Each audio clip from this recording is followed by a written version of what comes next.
strategic significance to the region, to the United States, and really internationally.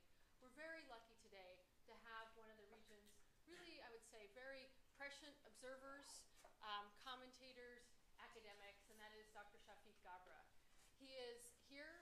He has a long-standing relationship with the Kuwait Foundation, which is a supporter of our Middle East initiative here at the Kennedy School, and I'm looking forward to meeting with him in that capacity tomorrow. But this evening, he is here to speak to us in his current capacity as a professor of political science at the Kuwait University. Before this particular position, he was the founding president of the American University in Kuwait. Before that, he ran a center for future and strategic studies, which I think encompasses pretty much anything that could possibly ever be of interest. Except the future. No? Okay. Fair enough, but I bet you could squeeze that in. And before that, he ran the Kuwait Information office in Washington, D.C., back, I think, beginning in 1998, which is when we first met. He, as I mentioned, is a regular commentator. You may have seen him. He has done a lot of American media, European media, Middle Eastern media. And he is someone who is looked to provide his expert opinion on events in the region, really competing trends between Islamic trends, democratization, the fate of secular trends in the Middle East, Kuwait politics, but also the region more broadly. So what he's going to do for us today is talk about the Gulf region and talk about the impact of the Arab transformations that have been occurring in other parts of the broader region and what the implications are for the Gulf. So with that, please join me in welcoming Dr. Shafeeq Ghabra.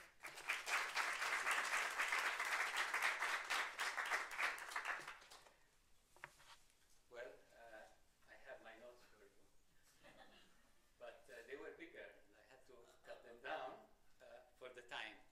How long do you want me to speak?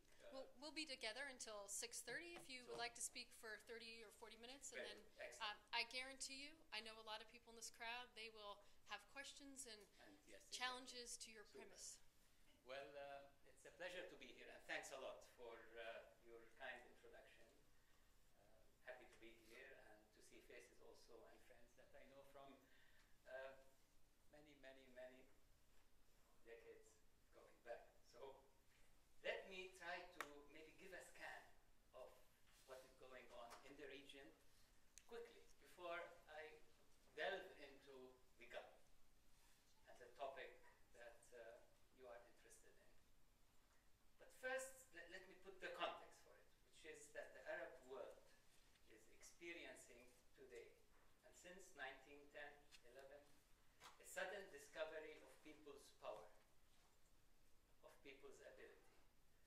A dictatorship and its ability to marginalize society in the Arab world is collapsing, is being shaken, breaking down across the region. The Arab revolution since 2010, therefore, represent a transformative series of events and a generational paradigm shift. There is a generational shift. So in short, it is like a second independence. That's how I see it. Now, I tend to be optimistic, so let me warn you against my optimism. However, even when I'm pessimistic, I will put it in an optimistic way. Remember our meeting last time? No, I tend to have the same.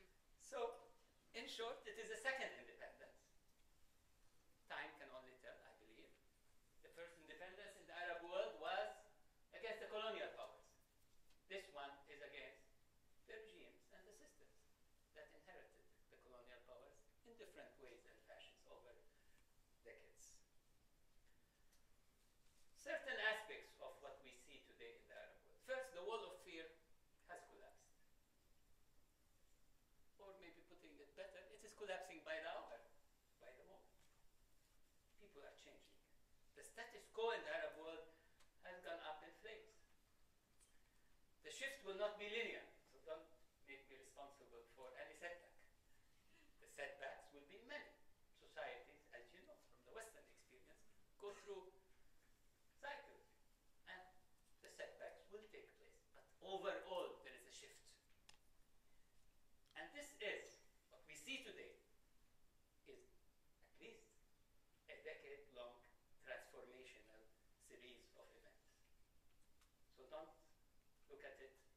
1 month or 1 week or 1 year. It's much more longer than that, and it's much more complex. And the complexity comes from too much stability, too much status quo over a long period of time. So the explosion becomes much more dramatic, and the trends much more quicker, faster, dynamic. So I believe there is no more an Arab exceptionalism to the possibility of democracy or the aspiration of Arab peoples to democracy. And Arab societies seem now more able to experience right and left and politics and constitutionalism and demands for the first time. The Arab people won, an Arab individual wants, rather than the Arab people are always imposed upon by different regimes and systems, etc. Well, at the core of the transformation is youth. They seem to be the ones making much of it. Now, not everybody in these movements is a young man or woman, but it is youth that decided they don't want to be like their parents. They don't want to be like the older generation, and took the initiative. In the beginning, the older generation held them back.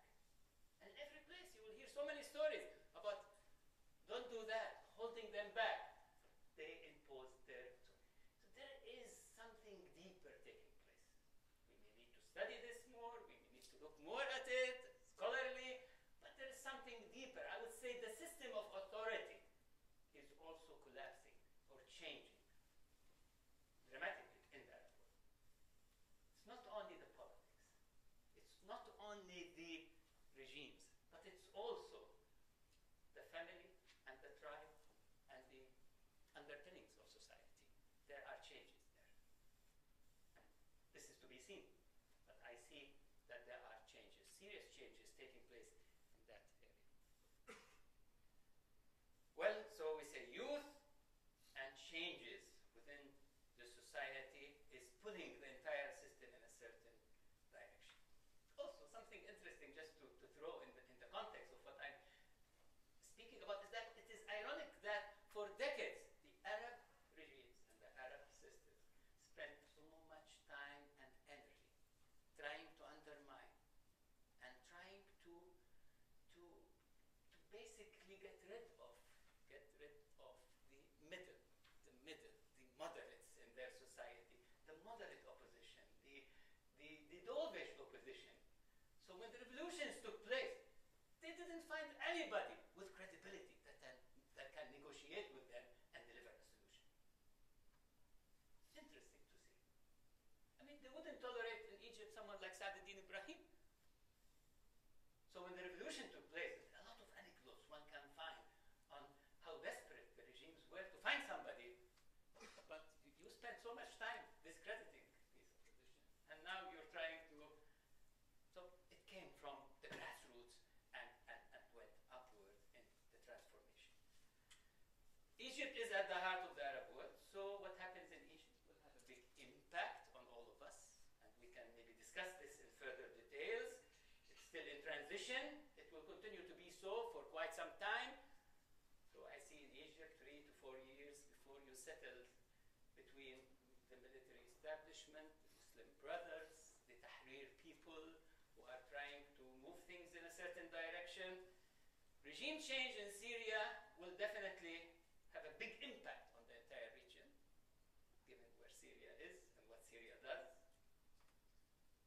But it is clear that Al-Assad is losing by the day, and the opposition, whatever they are from different corners, whether they militant or peaceful, is gaining, and it's not clear how this will end.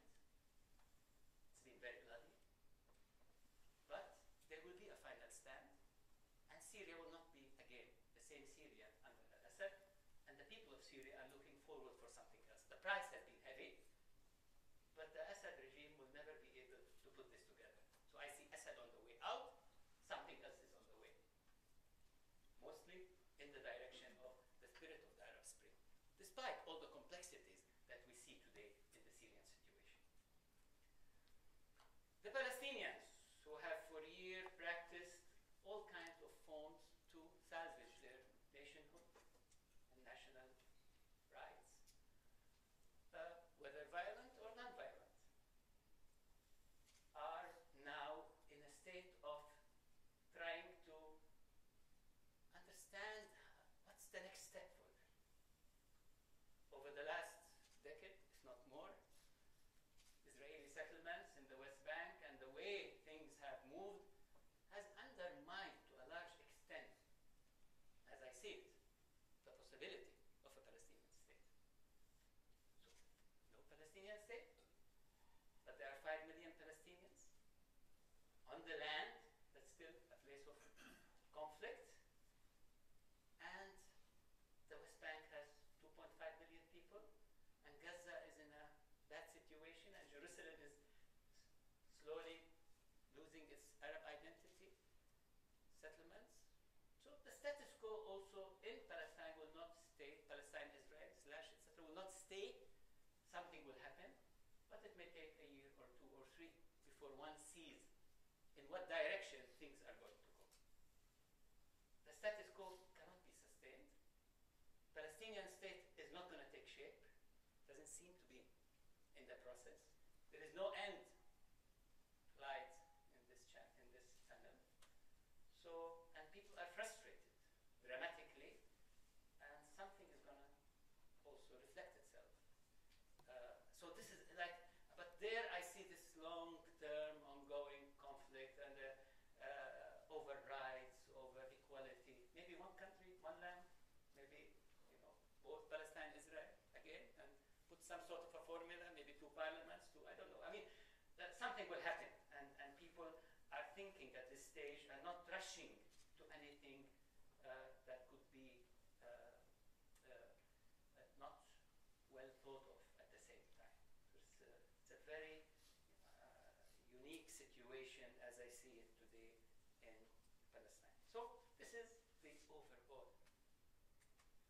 However, now to focus on the monarchies, the rebellions have put a lot of pressure on the Arab monarchies, no doubt, and the older tribal setup systems under pressure. Something also has to change, and it's not an isolated island. But when we talk about the monarchies, correct, most of the monarchies happen to be in the GCC, 6 of them. But there are 2 outside the GCC, Morocco and Jordan. If we look at Morocco, we will see that Morocco has been the most forthcoming in trying to take the initiative towards certain reforms that are acceptable to the opposition and to the grassroots movement. Not totally, but have taken important steps. Prime Minister elected, popular election. Still, the palace has power, but there is also a lot of power coming through these competitive elections. So Morocco is in a race with time. It's the only one in North Africa that, plus Algeria, still hasn't gone through the shake-up. Now we look at Jordan. Jordan is trying, but the structure has limited the country, and there are major issues. Couldn't go the Moroccan way, and therefore, you see 4 governments formed since the Arab Spring by King Abdullah. One prime minister resigned, the Prime Minister Khassauna, over interference by the palace and by the security in his affairs as prime minister, and feels he could not do his job, so he resigned. There are serious issues here of unemployment, of corruption, of democratization, voting system, social justice, along with power sharing, etc. So it's interesting to watch how this is going to evolve in the near future. Now, going to the Gulf was impacted immediately by the Arab Spring, but the clear expression and the clear big splash was in Bahrain. People took to the streets. They were influenced by the Egyptian revolution, and they simply wanted to mirror something similar to what was going on in Egypt. And there is a history in Bahrain of opposition and counter-opposition and agreements and counter-agreements. So clue. And, but the Gulf felt so tight with it. And there was a military intervention. The regime tried to put the revolution, the rebellion down. It was able partially to do that, couldn't successfully do that on its own. The intervention helped at least in that context, but the problem didn't go away. Bahrain continues to be a hot nest, a place where there is serious opposition, demonstrations once in a while. It's not as explosive as it was during the height of it, but it's not a resolved situation, and it could erupt any moment. It depends on trends in the region and what happens around it. Basically, 60 to 70% of the population, I would say 60% at least now, are Shias, and that has contributed to a Shia-Sunni divide in Bahrain, but also in the region. The Saudi intervention, and then Iran came with its declaration. So, in a way, that has added to the divide of Shias and Sunnis. But the Bahraini case is still a case of human rights, and is a case of people with needs to share power, to have an elected prime minister, to have a government that they agree on, to have political parties, to have a parliament that functions. It's, I mean, the basic issues seem to be similar, though the expression may be different. So, from there, one can go further up to Kuwait, and in Kuwait, much more open, much more democratic. Historically, a parliament that has been constitutionally elected one time after the other, but there is also a political crisis erupting every once in a while, and people have not agreed on the political formula. So there were a lot of issues 2011, and people wanted to change the prime minister. There were demonstrations in the street, and finally the emir decided to go ahead. So, in a way, the emir did not forcefully reject the demands of a population, as is happening in other places. So he agreed, he went along, changed the prime minister, dissolved the parliament, and went for new elections. Does it mean the issue is addressed? Kuwait is evolving politically. The demands in the street are for political parties. People want to see political parties, want to see reform in this, want to see a popularly elected government and a popularly elected prime minister. Not everybody agrees on this in Kuwait. So people are divided, and the elite is divided. However, I see the trend moving slowly in this direction. 4 years from now, 6 years from now, it is a possibility. There has to, now, if there's no consensus, then what you would see is paralysis and a constant series of crises over this issue. So the government cannot be formed in a logical way, neither the government can govern, nor parliament will do its job, and you will end up with a lot of take and give and disputes, and limited governance will take place. So either you solve it properly and find the way in accordance to a set of new rules, or you will continue a state of paralysis that has been there for quite some time in the politics of Kuwait. Now, having said all of that, I mean, there was an impact in Oman. There was an impact, and protest took place, and particularly in the beginning of the Arab Spring, but even in the UAE. There was an announcement of 41 citizens in July 2012, just recently, who were arrested for conspiring to change the regime. So, was it freedom of speech?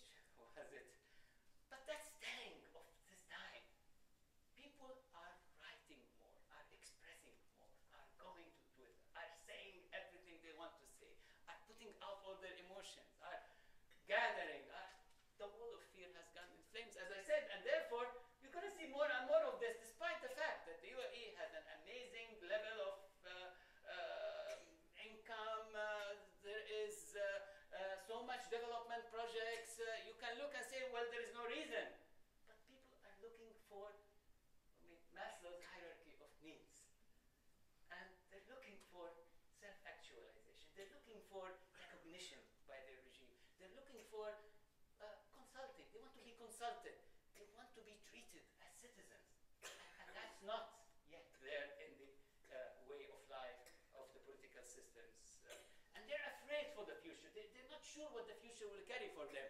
Because one day you open up the country, you bring 5 million expatriates. The second day you may close the country and bring nobody. Why are you doing this? Who's doing that decision? What's the future after oil? What's the future without oil? There's so many questions. So citizens are getting more politicized and want to do more about their fate. Now Saudi Arabia. That's a complex situation.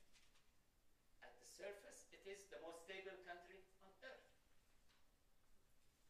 Saudi Arabia is stable, but Saudi Arabia has also many changes. The youth are now raising questions. So there are issues now on Twitter and on Facebook that were not there before at that level. There are some religious figures that have changed and become a little bit liberal and are debating issues in a different way. It's a shifting environment. There are the Shias of Saudi Arabia who rebelled, in fact, and created many questions during that the various times during 2011 and even 2012. But Saudi Arabia is not exactly where Egypt and other regimes are. The population is historically much more apolitical, less engaged, less active, less participating. Therefore, what you see today is the beginning of participation and self-actualization and raising questions. And you see activists, but when you meet some Saudi activists, you would say that probably I could be wrong, but that these activists are where some Egyptian activists were 15 years ago.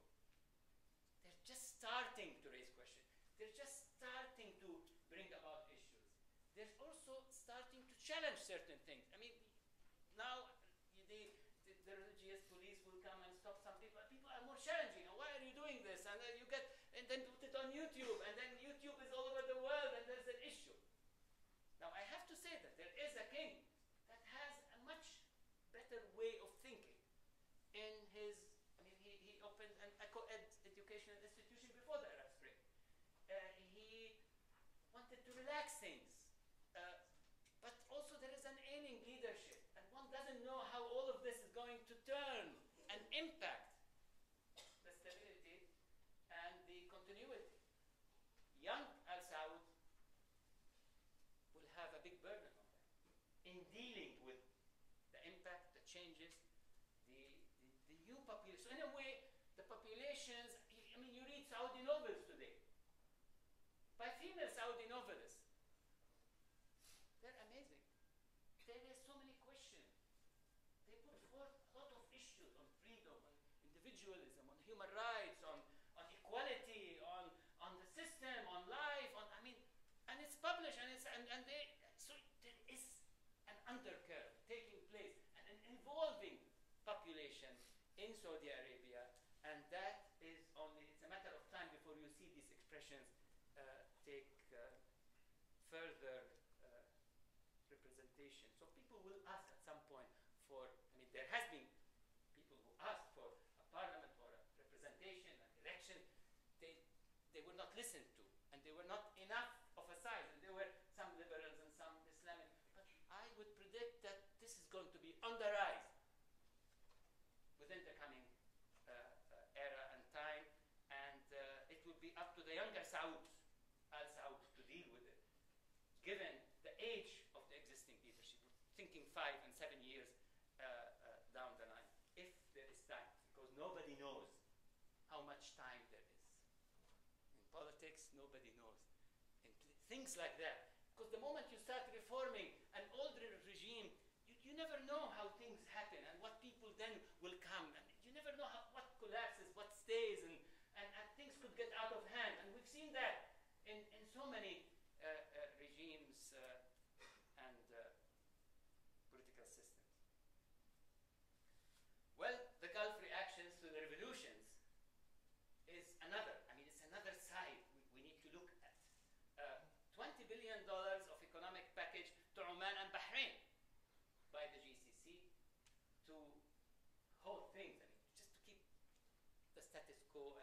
certain aspects. There was a call for GCC unity with Jordan and with Morocco. May 2011. It didn't get anywhere. Started, created a PR, but didn't get anywhere. And that's all GCC led, and particularly Saudi led. May 2012, a push by Saudi Arabia for unity among all the GCC countries. And debates and discussions, but all at the level of elites, but nothing at the grassroots. Nobody was consulted. They met again, but nothing happened, and it wasn't clear what was it all about. Maybe it was a reaction to the Bahrain Revolution, a reaction to the Arab Spring, a reaction to Iran and its strength in the region and its muscles, a reaction to the US also evacuating slowly and leaving Iraq, and it's a sense of fear, and we have to see that by elites. But at the same time, there is a current in the population that says we need to be consulted. I mean, what about an Arab parliament? What about a Gulf parliament? What about we do it the European style and not necessarily our style, which is we have unity, but now tomorrow I don't like you, we don't have unity anymore.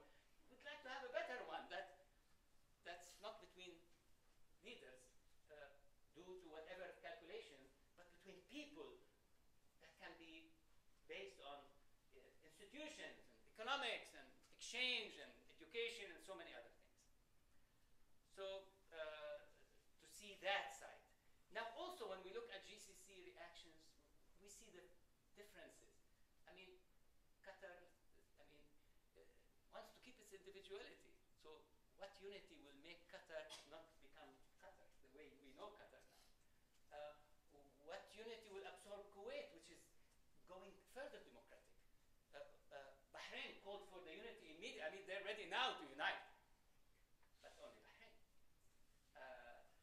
Oman, they have a very distinctive character.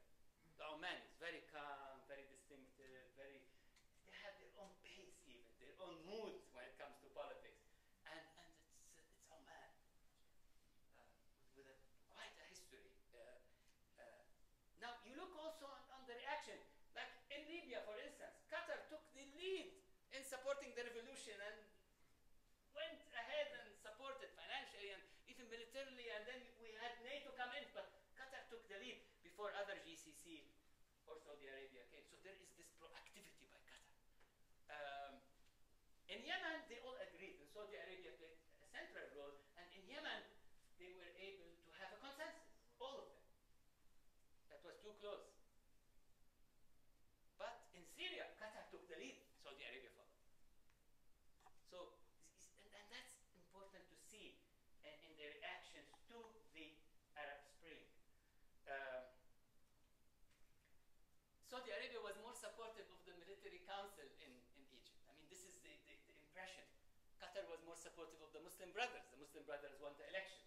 The military council still has certain power. So there are always these aspects of the differences in policy. But yet, President Morsi of Egypt, the Muslim brother who was elected as president in his first visit outside his country, Egypt, went to Saudi Arabia and created an approach by which he can deal with Saudi Arabia on important issues. So this is also telling of the Arab Spring and the changes and the. So what I would say that the GCC will continue to be united on all the traditional issues, such as the islands in the United Arab Emirates that Iran has taken during the Shah's time, still with Iran, or the question of Palestine in a broad sense, or issues of security, of just the broad issues. But on the details, on the new issues, the transformations taking place by the day, they're not going to be totally united. There are going to be differences. Sometimes they will agree, sometimes they will disagree, sometimes they will say they agree, but in reality, each one will do their own particular policy. I mean, that's how I see it. There will be many challenges ahead. So, the issue here is to see that the environment is changing and that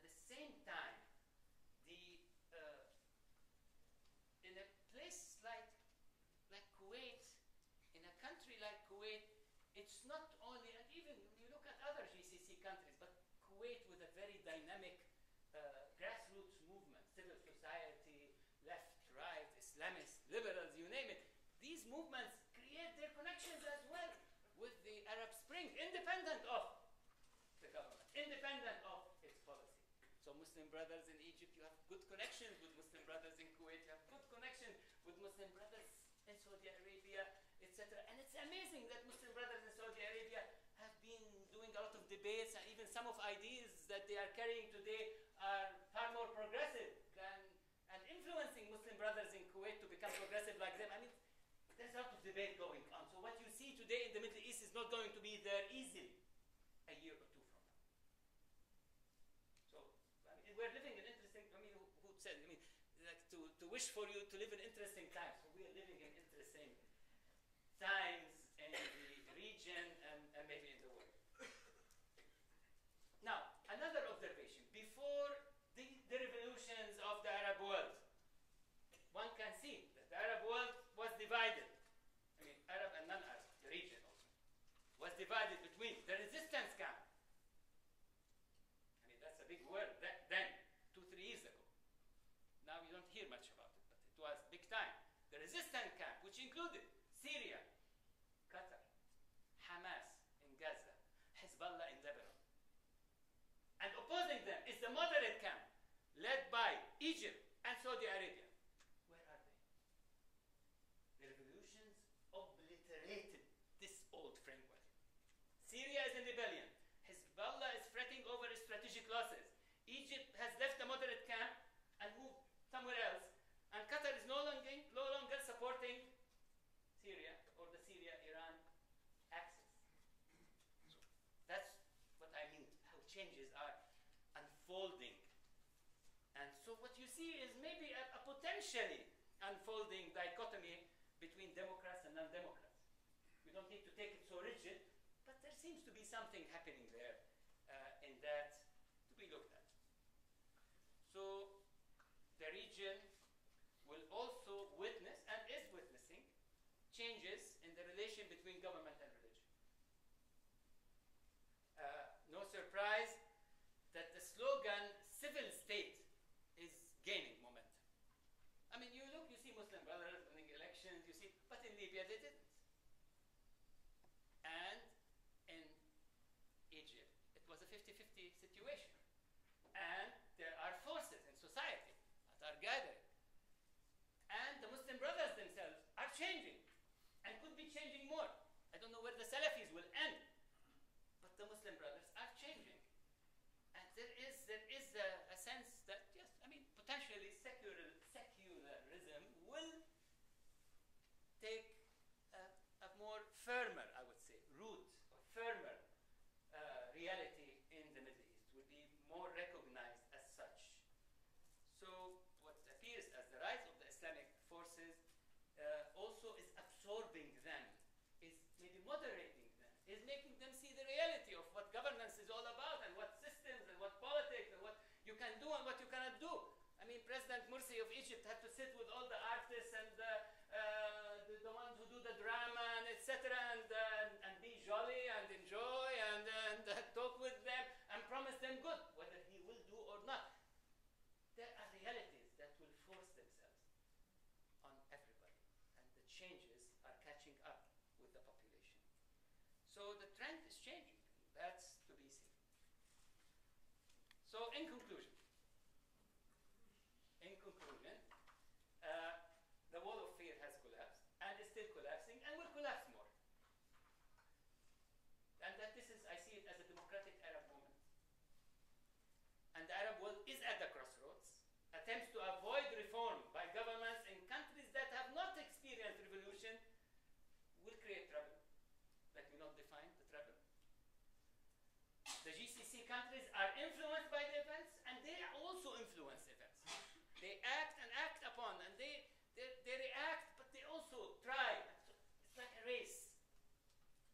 However, countries that went through the revolutions, like Egypt, Yemen, Libya, Tunisia, and Syria, must find their way towards a democratic consolidation. Writing writing new constitutions, electing new leaders and representatives. There's going to be a lot of take and give and a lot of transformation here. It's like we've opened a Pandora's box. We've opened a lot through what is happening. So during this era of transition, the Islamic forces are incorporated. And this development is new. In the past, they were always in the opposition. They were always underdogs. Now, they're experiencing power. As long as they don't hijack power, as long as they don't stay in power forever, and as long as there is some sort of a democratic constitutional arrangement that could open up the system for further transformation and the sharing of power and the rotation of power. So the people of the Arab world, I see this as being in a state of assertiveness for the first time in decades. I mean, keep in mind, we've always fought the outsiders. This is the first time where some of our youth are dying for democracy. We were always against the colonialists. I'm not saying right or wrong. This time, it's for human rights, democracy, change, equality. It's a different temperament. That's why I see it as a second independence in the Arab world. Thank you. Great, thank you.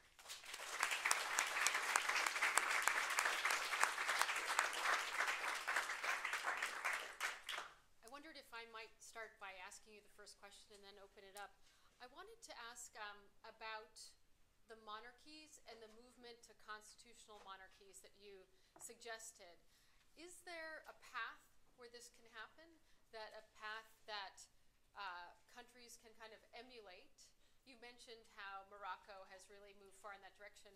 Or really, is it not driven by leaders and visions, but more driven by demographics? So in a place like Bahrain or Jordan, a constitutional monarchy will have major transformative effects on the politics, where perhaps in a country like Morocco or Kuwait, because the demographics are different, it need not bring about such a massive change.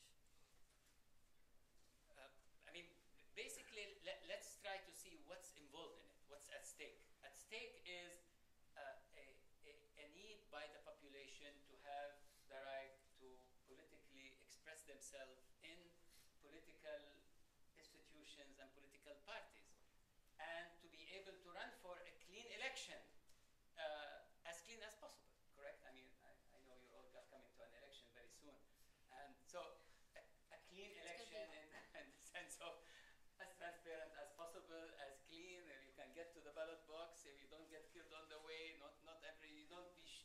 you don't bring all the people and you bribe them, you don't buy votes, I mean, to get that in a sense where people feel that the government is legitimate and can take decisions on their behalf, but also can change, because what's happened in the Middle East, you end up with the same figure for 10 years, but then 20, but then 30, but then 40. You see him as a young boy, then as a middle-aged man, then as an older, and you're afraid if he goes, what's going to happen to the world?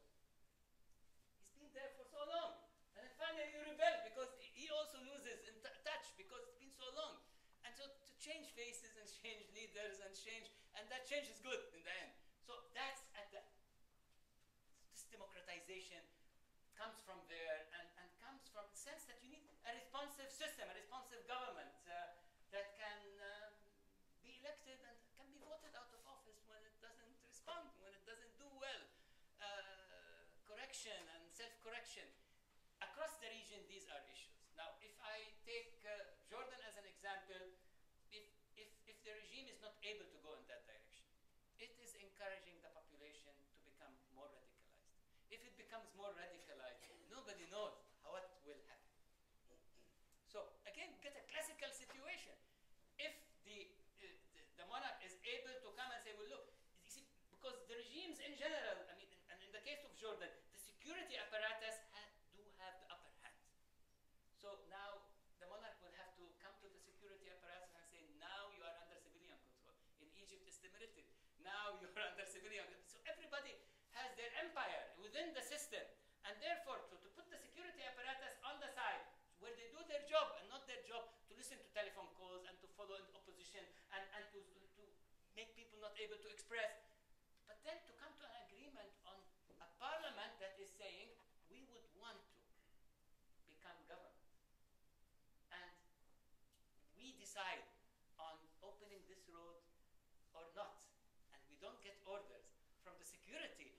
having the need for a side road for some influential guy. So it's all about creating a proper and a different culture in political life. And that's where representative government is coming from. It's not because it was an Anglo-Saxon creation, or because maybe if the Anglo-Saxons didn't have it or nobody had it, it will still be a need. That's the case for democracy in a way. It's a need. And so they have to go in that direction. One way or another, all they will be further. No. If you do it with a vision, there will be less trouble. If you do it with a vision, you get a compromise and you move on, like happening in Morocco. But if you don't, it's a framework for conflict. And slowly the regimes start losing their bases. And where? Among the Eastern Jordanians, not necessarily the Palestinians who are 60 or 70% of the population. No, this is among the basis of the regime. And there is a need for major reform in the administration, the bureaucracy, etc. Now, you can measure on this in every place almost, with differences, finances, etc. But isn't it the heart of a constitutional monarchy? A parliamentary constitutional monarchy.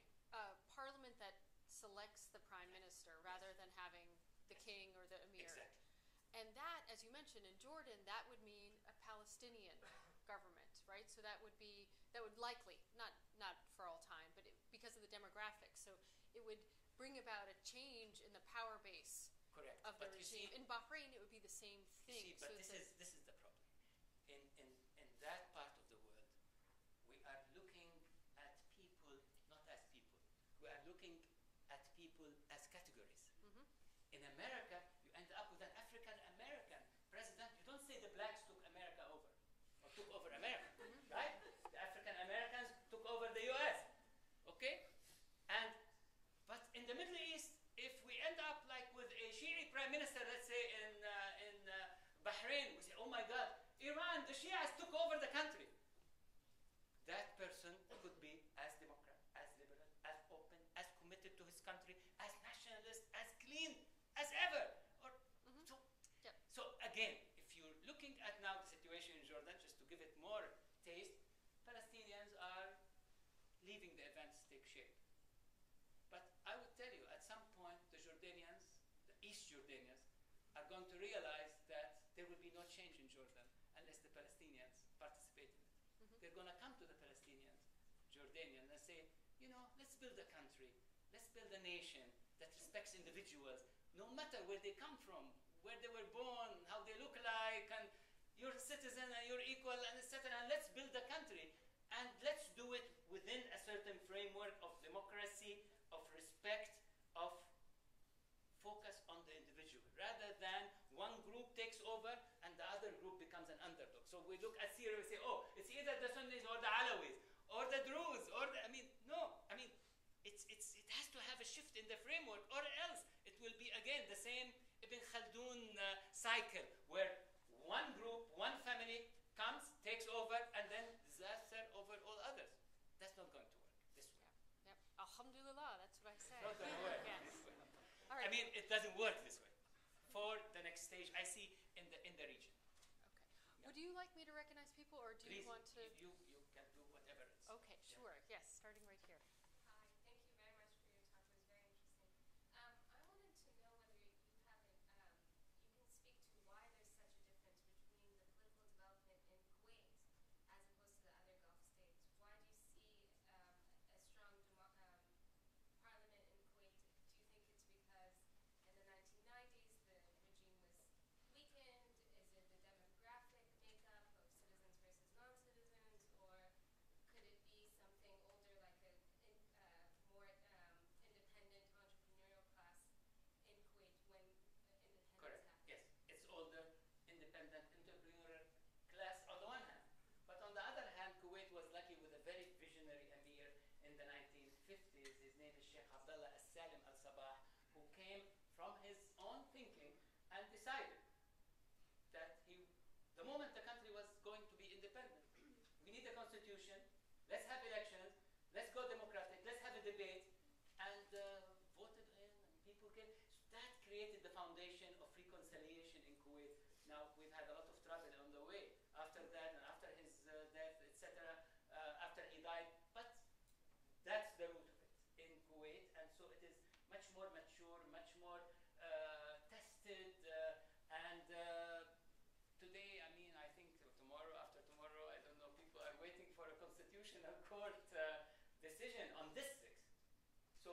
hear some news. I mean, some people may get angry on this.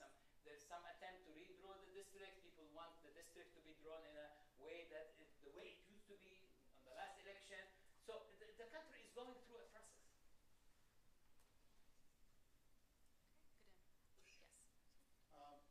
A few weeks back, I had a public conversation with Mitt Romney on Middle Eastern policy.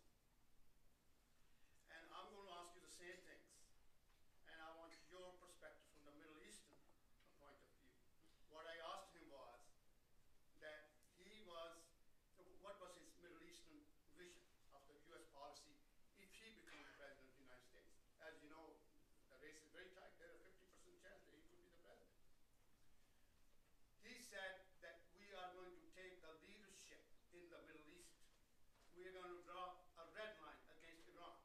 We're going to make Jerusalem as the capital of the Middle Eastern policy. I want to ask you, listening to these proclamations, what would be your reaction? So you get dragged into our from the Middle politics. East? Well, my reaction is that there is a major economic crisis in the world, in Europe, and in the US. Two wars that ended up with negative results for Americans in Afghanistan and in Iraq. I don't think the US has the stomach to now do a third war. Hitting Iran or getting on, beyond sanctions will have disastrous results for the region and for the world. Making Jerusalem the capital basically is a violation of international law at every level. I don't know where this will put the US versus international law and its commitment to a settlement based on 242 and based on the territories occupied in 1967. But doing that, saying that is one thing, and doing it in practice, once you become president, is a totally different thing. So I would say it's much more complicated, and if he comes to office, he will learn this complexity quickly. And something to learn. I mean, even President Morsi is learning the complexity. Everybody new will learn the complexity. So nothing special about President Romney. And we look at the US power in the world, it has changed in its nature, in its reach, in its ability, and there are vacuums over there. And I would only hope that the US can make decisions with others to help in certain places where it can make a difference. It can make a difference in many ways, but not in a provocative, that doesn't understand the reality on the ground. That could be a counter, create a counter, a backlash. One in the blue. Thank you very much for a very informative and interesting presentation. I have two questions based on what you discussed. One is about the role of Qatar in the revolution. Let's say that again. One is about The role of Qatar, why it's taken the lead in so many of the conflicts as you described in Syria and Libya. What is the interest that it has, or what's the reasoning? And the second question is about the variation of if we look across the region.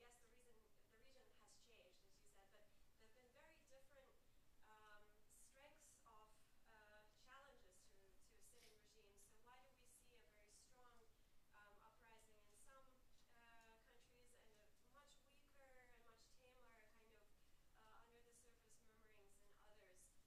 What are some of the factors? Is it the security forces? Are people still afraid? Or is it sort of the way the regimes have co-opted some of the opposition? If you could discuss that. Yeah. I mean, let's maybe on the first question. I mean, that's how Qatar had defined its approach from the beginning. If you see Jazeera, I mean, it just came out and created debate and became popular, and then the Jazeera had this ability to reach out. So Qatar, based on the way the Emir thinks, based on the way the Prime Minister thinks, and the way it was shaped, it was able to play a very pragmatic but yet a very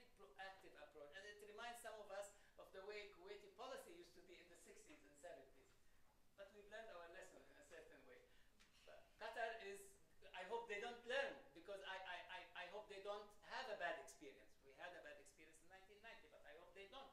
And I see there is some merit what they do. I mean, investing or declaring to invest. I don't know if that has happened, or some of it has happened, 18 billion or 3 billion, or but they declared 18 billion over a period of time in Egypt is telling of the Qatari policy. So I see positive in it, but not. But also maybe other Qataris may see other things in it as well that they don't feel well with it as a whole. Why in some places? Let me make a discrimination, differentiate between monarchies and republics.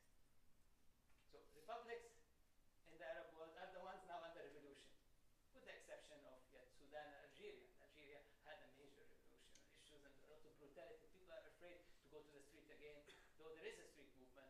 And Sudan, you know what happened in Sudan, civil war, etc., etc. But Sudan is something that will happen. I mean, you have an amazing president wanted by the Court of Justice, and so many issues in Sudan. But anyway, it's the republics. And the republics, in a way, has invited these revolutions by their internal policy, by their brutality, by their,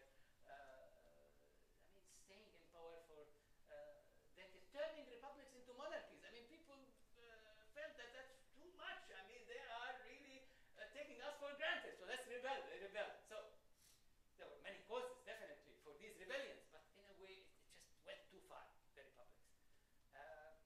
The monarchies have been much more delicate in the way they deal with the population. The monarchy has a family. The family is, from the beginning, somewhat tribal. It intermarries with everybody around. They absorb. There was wealth in most of the monarchies, so in a way it created large public sectors, invested in education, invested in health, created a good infrastructure. So they did something the republics didn't care to do anyway. So monarchies ended up being more stable, more liked, more accepted, and the populations more peaceful in their expression. I'm not saying that's when you had brutality in monarchies, it was even a different form, or less brutal relatively to like Al-Assad in Hama. Obliterating an entire city of the face of earth and killing 40, 50,000. Very brutal. You've had a lot of problems in Bahrain, you've had a lot of discrimination, etc.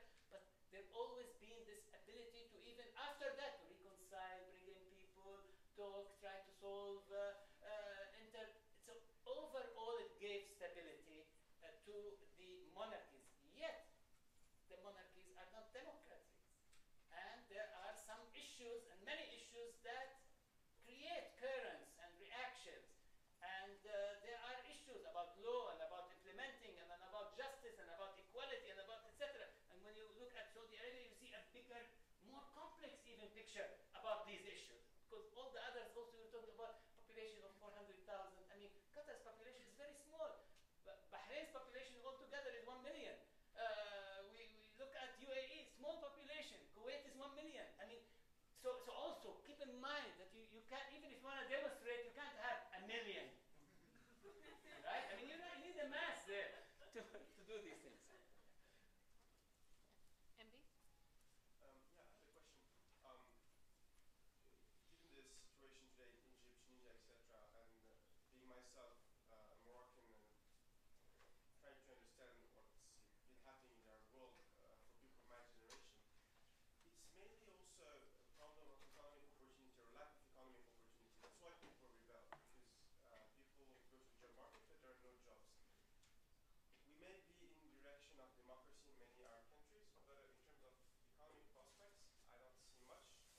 And does that worry you, the lack of any vision, and also the lack of any financial support from the West, given what's happening with the financial crisis, and despite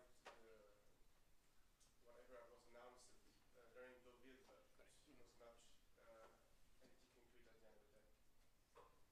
I agree with you. There are many issues related to economics. And when we look at the causes, the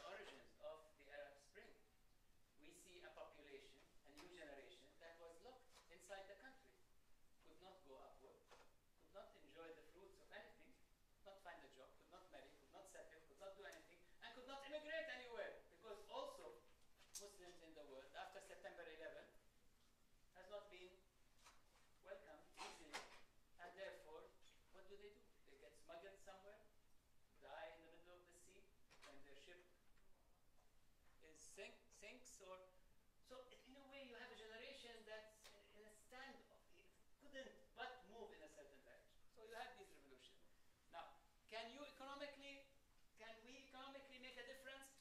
One actually inspiring aspect in the Middle East has been the Turkish example. Now, we can always say, well, this is an evolution of 50, 60, 70 years. This is an evolution from Ataturk's time. But even the recent government, or the recent changes of the last 20 years have been amazing. Brazil, the way it moved. So in a way, there is a belief among your generation. That's what they tell me. I'm going to hold them against it if I live long. They say that, yes, they want to make that difference. They haven't yet come to power. But they feel they have the energy to make a difference, to make a cleaner country, to make a country that is economically more responsive, to make a country that can deal with the amazing amount of unorganized neighborhoods, poor areas all across. They're a hell of a thing to do. And that's what Egypt could end up doing. That's what Morocco could end up doing. But it's not going to happen immediately. It's going to take time before you see this generation able to come around. I mean, we've seen where Latin America was in the 1970s. And Latin America today. I mean, with the democratization, with the change, with the economic build-up, etc., and changes. So there is potential. It all is going to depend. I mean, you either end up with a Pakistani model. So we all immigrate and we all leave. Or you end up with something similar to a Turkish model. Now, we could live with something in between, hoping to become, but not the Pakistani model, because that's a disaster. But Pakistan did not come as a result of a revolution. Keep in mind, this is a system that collapsed over its own weight and no revolution. Here you have a population that is making a stand, that is rebelling. And as one of the Tahrir Egyptian revolutionaries was telling me, said, we'll either make it or one day we'll be hanged for just doing the revolution in the first place. Like a classical French, like French revolution. I'm just going to move across here. Yes. Thank you very much, Professor, for this impressive, really presentation. I'm from Turkey. I'm a Fulbright Fellow at the Kennedy School of. That's why you say it's impressive. Because in fact, I was going to ask you this question related with Turkey. Just a simple question. How do you see Turkey in the Middle East? As a latecomer, as a new player, or not just as a model, or but also as a kind of power? Yes. I mean, Turkey has established itself as a power in the region. Before the Arab Spring, it was already there. It had a very strong relation with the Syrian government and Syrian regime. It shifted after the Syrian rebellion, believing that there is much more to look forward to dealing with the Syrian people rather than with a regime that could be on the way out. But Turkey has also used, trade, an amazing amount of trade, tens of billions with Iraq, with Syria, with the Gulf, industry, trade, you name it. There's a lot of respect for Turkey, whether this has to do with its position vis-a-vis the Palestinian issue, whether this has to do also with its trade with the region, whether it has to do with the personality of Erbakan and Erdogan and the personality of the leaders of Turkey today, whether it has to do with this opening up, even the drama. Right? I mean, everybody, and there was a time just before the Arab Spring. Now everybody's busy with a different creature, but before the Arab Spring, every female in the Arab world was looking at the Turkish drama and wanted us to behave like the Turkish guys, right? I mean, in the drama, right? I mean, it was this soft power of Turkey invaded the region, came to the region and had an impact. And but also, again, the model of Turkey was, in a way, created question. I mean, why is Turkey like that? Well, they're able to elect, they're able to do this YouTube, Twitter, internet, etc. It's a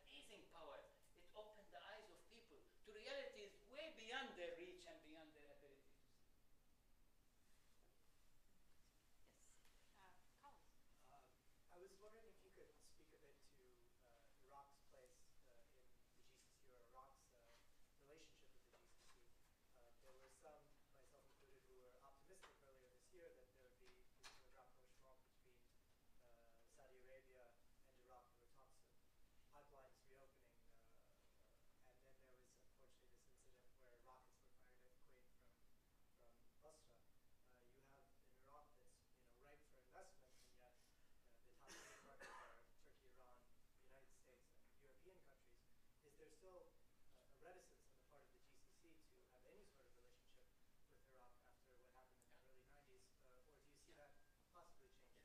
Yes. I mean, Iraq is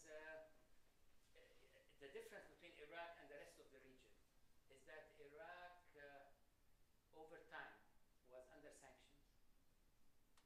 Went through before that the war with Iran, 8 years, major losses. Then Kuwait, occupation, liberation, war, sanctions. They were under a brutal regime. Much of the middle class left the country. Much of the enlightened, etc., left.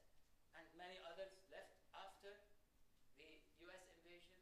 And so the country had big shifts in its structures. And the politics got complicated. And now Kuwait and Iraq are on good terms. They talk, they agree, things go. Sometimes there are these issues, but just in the last 2 months, there have been some advances in the negotiations. But the politics, I mean, now you have Hashemi running away, used to be the vice president. Sunnis feel totally out of the structure. There was election, but the election was not honored fully, and therefore Maliki came, but not Alawi, though the votes may have given him the edge. So even in the Shia camp, if we use this terminology, there are differences of opinion, and not everybody is happy. So I went to Iraq for the first time after the change during the Arab Summit. So we were surrounded by security. I went to visit a friend of mine who lives in Baghdad, and he sent to me 2 armored cars, dinner. I said, okay, maybe, we can pass on this dinner. No need, 2 armored cars, and even an RBJ would not. So I was happy. I'm in the car, and that, so we went to his house. Suddenly, nothing works. I mean, your mobile phone, everything stops working. So just in case there's anybody trying to blow up his house or anything. So I'm supposed to be happy. I'm still going for dinner. I'm hungry, and I'm going to meet a friend. So anyway, we sit, we discuss. It's still, I mean, you go in Baghdad, there's no rebuilding. I mean, after the war in Kuwait, you go 2 months later, almost the country is like, wow. I mean, it's a construction camp, and then a few months later, it's rebuilt.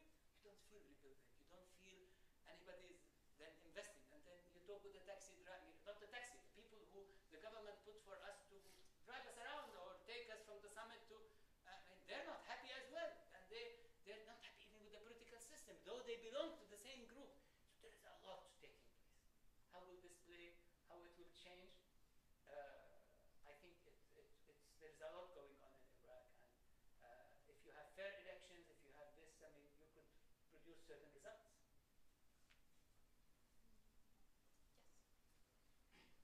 You were speaking earlier about Twitter and Facebook as Yes. the agent for these revolutions in the Arab world.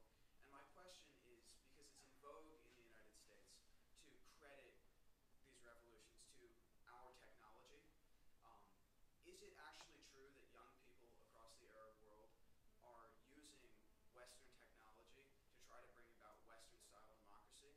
Or is that solipsism? Are they really after something entirely different? Do they see the dictators as co-conspirators with the West? And are they trying to establish a distinctly Islamic kind of democracy? When you talk, basically, the activists that made these revolutions, they're not ideologues. They're very practical. I'm amazed by that. I did spend good time with Egyptian activists. And practical, pragmatic, understand the world much better than one expects. In their 20s, some are older than that, but in their 20s, and then you're amazed that many of them have a background in the Muslim Brotherhood. And when you ask them about their beliefs, they say, no, we're done. I mean, we were schooled in the Muslim Brotherhood, school of thinking, when we were 13, 14, 15, 17, 18, 19, 20, 21. But then, when we started activism, we realized we need something more, and we realized that there are certain restrictions to the Muslim Brotherhood thinking regarding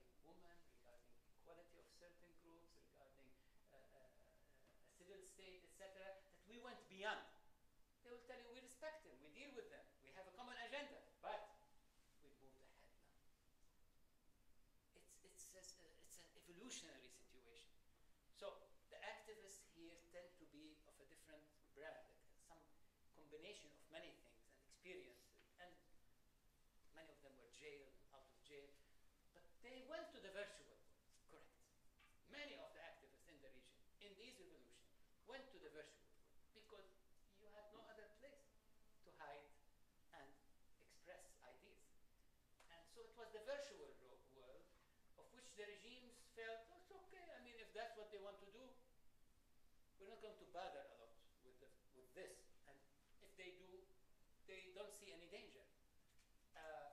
If you look at the Egyptian revolution, the regime did establish also a network of virtual pro-regime groups of about 500 youth. And they brought them together and said, your mission now is to go to this virtual Facebook and Twitter and get in, and whenever someone attacks Mubarak and attacks the regime, this is all in 2.9 and 2.10. You respond to them. So we create, so there were 500 fully paid to do this work. But the activists would know that these are just from their lack of depth, their lack of knowledge, their simplicity, their answer. Oh, long live Mubarak. I mean, every answer is Mubarak is the greatest. Egypt is this and this. There is no poverty in Egypt. Egypt has, you know, I mean, they just say anything. So they uncover them and they slowly avoid them. Now, the Jamal Mubarak team, etc., were able to get advice when they realized that the Iranian, after Iran's elections, there were also issues of Facebook and Twitter, etc. Finally, after research, they came to the conclusion that the most dangerous in Egypt is going to be Facebook. So the regime focused all its attention on Facebook. Twitter was still, right? But the activists realized that. So they shifted to Twitter. And so they're savvy. They know what they're doing. They're young. I mean, you know, the regimes are led by people in their 80s and 90s and 70s and etc. Not to say anything. I am in my 80s. We're all in our 80s, right? As Dr. Kalman. But really, this is the situation. I'm not in my age. Yes, you're not in my 80s. Right. Neither is yes, Dr. Feldman and yeah.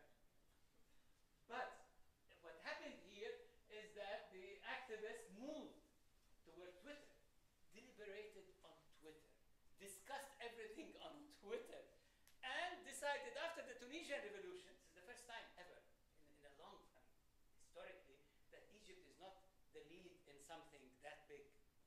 It was Tunisia. I mean, the Egyptians feel that this time it was somebody else, and then they came.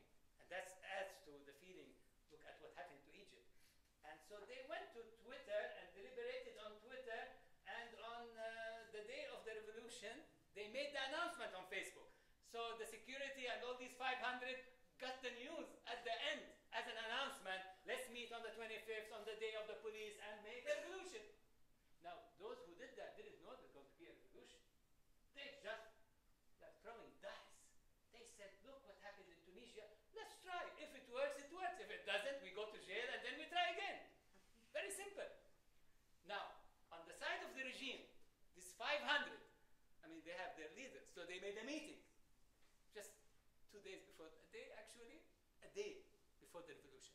They sat together and they had a good discussion, and they said, you know, okay, let's work on our Twitter and let's work on the Facebook thing, and let's continue our project.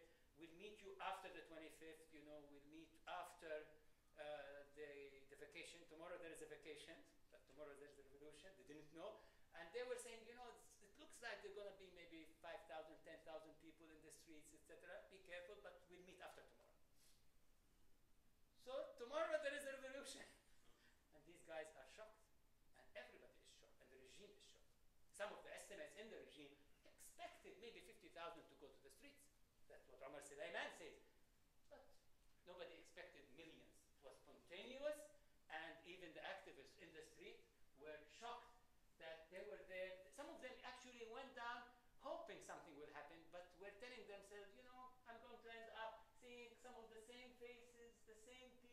come to every demonstration, end up being beaten, go to the police station, spend a week or two, maybe more, maybe less, and that's it.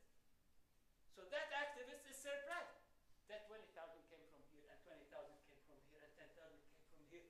Wow, what did I do?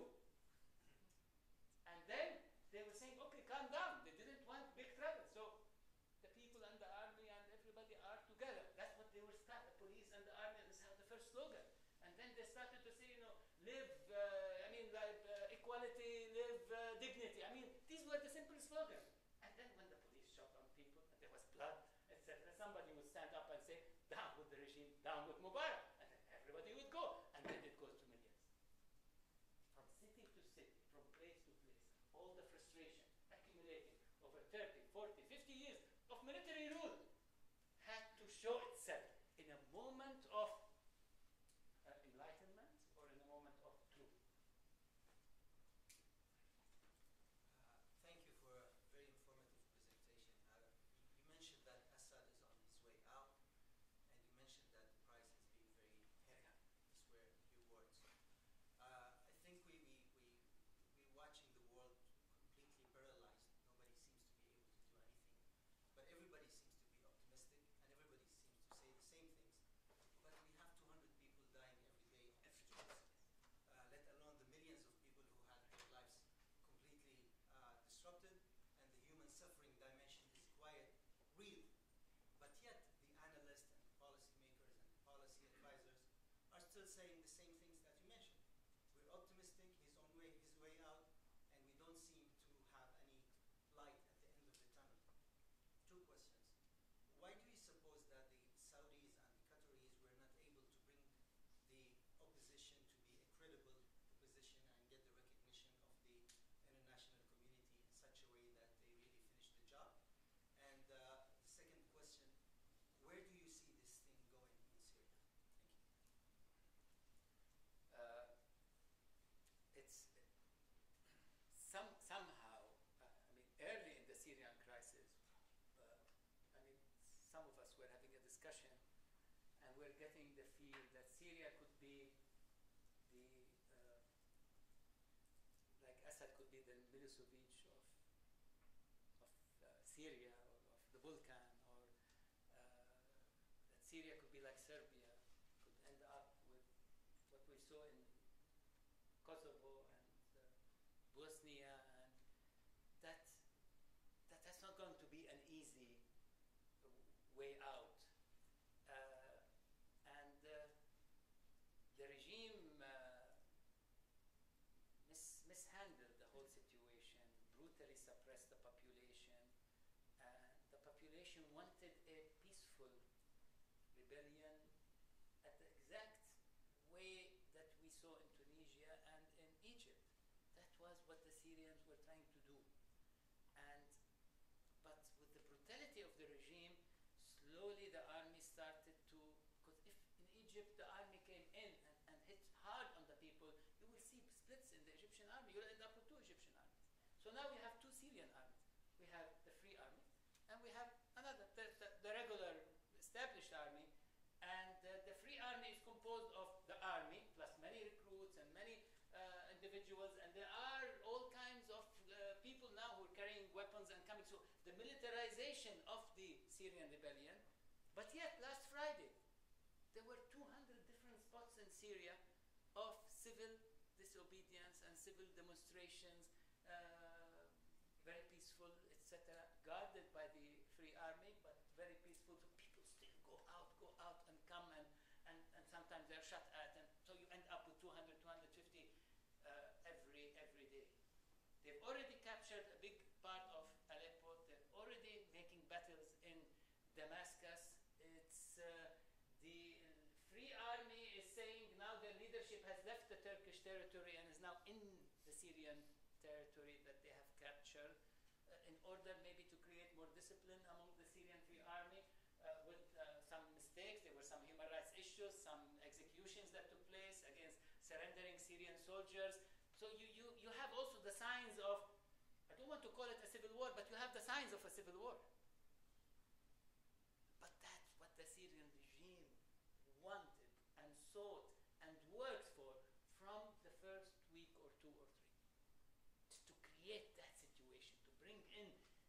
sectarian conflict and to hold to power regardless of the price, and it just got cornered and cornered more. And but when I say that Bashar al-Assad will not be able to put Syria together, he won't be able to put Syria together. He will have to go. There are always surprises in these conflicts. So you were shocked or surprised to see this explosion that took the life of several of the leaders of the security and of the defense, and Asif Shawkat, among others. There are surprises. You'll be surprised that a percentage of the army may, in total, move to the other side, to the Syrian Free Army. You could be surprised with a different, certain collapses in the regime. You will be surprised after the American elections, and if this keeps at that level, you don't know what event will trigger some sort of a more active role, US, NATO, among others. I'm not saying the Libyan example, but it could trigger something in that direction. But the price is, yes, that ongoing casualties, the destruction that is taking place in Syria, and the also heavy price to rebuild Syria after all of this is over. But do I see Assad able to come and say to the Syrians, oh, you know, I'm your president. I killed 30,000, 40,000 on YouTube and on Facebook and on Twitter and from the world. And please, the world, please help me financially rebuild Syria and create a fund. Who's going to deal with it? See, it's over for him. You see, when either politics is art, is something, I mean, in part it is an art. It's something you at least, but when there is no politics and it's only war with your population, and then finally you come and tell them, now it's time for me to do politics and bring you to work with me, who's going to work with you? Assad now is like a militia leader. That's all he is. He's a warlord now, with a lot of crimes at his hands and his group. So something may happen within Syria. Somebody may come and push him aside. You end up like an Egyptian scenario, somewhat, but with much more complexity. That where you come and bring about. So people, I mean, it's breaking the hearts of many. It's a disaster in many ways. But at the same time, the only hope here is that something sudden could bring about a transformation. But it is a heavy price and will continue so. And I'm sure nobody saw it as heavy. But the Syrians now, who are in this rebellion, when they see the leader of the country doing what he is doing, there is no way they're going to even go back. They will continue because they realize how brutal he will be in case they decide to lay down their arms and come to terms with him. About the question on opposition The opposition, you see, you also need to look at the Syrians have not been allowed to do politics for decades. They were not even like the Egyptians. The Egyptians had some politics going on. The regime had some. But in Syria, no politics. It was the Ba'ath Party. Anybody who operated was very limited. And there were those in jail, in and out. The opposition, like most of the Arab world, rarely was able to develop and mature. Again, it is the youth that made this revolution. The older generation didn't want this revolution among the Syrians. They tried to hold back their youth and their young. They were always warning them against what they were doing. Yet the youth went on. They made the revolution, and then the whole society is following their steps. But it's a process of maturity. So when you look at Syria, the opposition we're talking about, I mean, you can consider the Syrian Liberation Army as an army that is opposition, in a way. You can look at all the opposition in the outside. They're trying to even understand what is happening, because the events on the ground are driven by these young, youthful groups that are still the actual force behind the revolution. With that, I'm afraid that we are out of time. I'd like to thank you so much for sharing your